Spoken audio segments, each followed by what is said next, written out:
Das Fräulein Resi liebt den Franzl und der Franzl die Marie. Doch die Marie, die liebt den Gustl von dem Gasthaus vis-à-vis. Erst waren sie alle vier sehr glücklich, doch dann kam die Mischkulanz. Grad wie der Gustl die Marie küsst sich die Resi und der Franz. Ja, das sind halt Wiener Geschichten, die doch täglich bei uns hier passieren. Weil die süßen Wiener Mädchen ihre Herzen so schnell verlieren. Denn sie können so schwer Nein sagen und sie küssen halt so viel gern. Ja, das sind halt Wiener Geschichten, schon uralt und stets modern.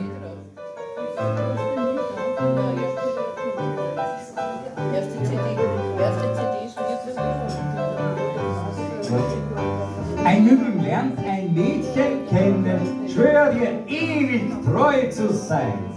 Gleich sieht man hell das Herz brennen und die Jungfrau sagt nicht nein. Erstes Glück und Wurstelbroter, erstes Busserl viel zu geschwind. Drum folgt auch bald der Riesenkater, er ist fort und sie kriegt das Kind.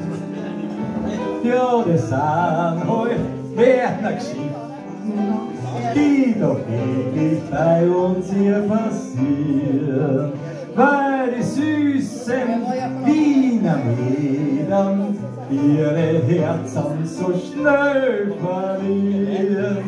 Denn sie können so schwer Nein sagen und sie küssen halt so viel gern. Ja, das sind halt Wiener Geschichten, schon uralt und stets modern.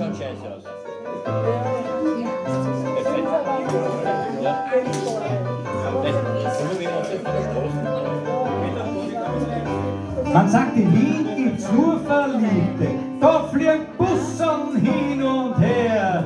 Doch dass die Liebesleute heute kommen, das ist nicht so populär. Ich geh für die sind voller Liebe und voll Sehnsucht schon ganz krank. Jedoch zum Küssen haben's nie Zeit gehabt, dafür raffen stundenlang. Ja, es sind halt Wiener Geschichten, die doch ewig bei uns hier passieren.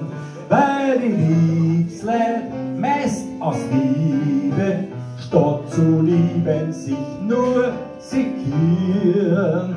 Denn sie können so schwer nachgehen und sie streiten halt so viel gern. Ja, das sind halt Wiener Geschichten, schon uralt und stets modern.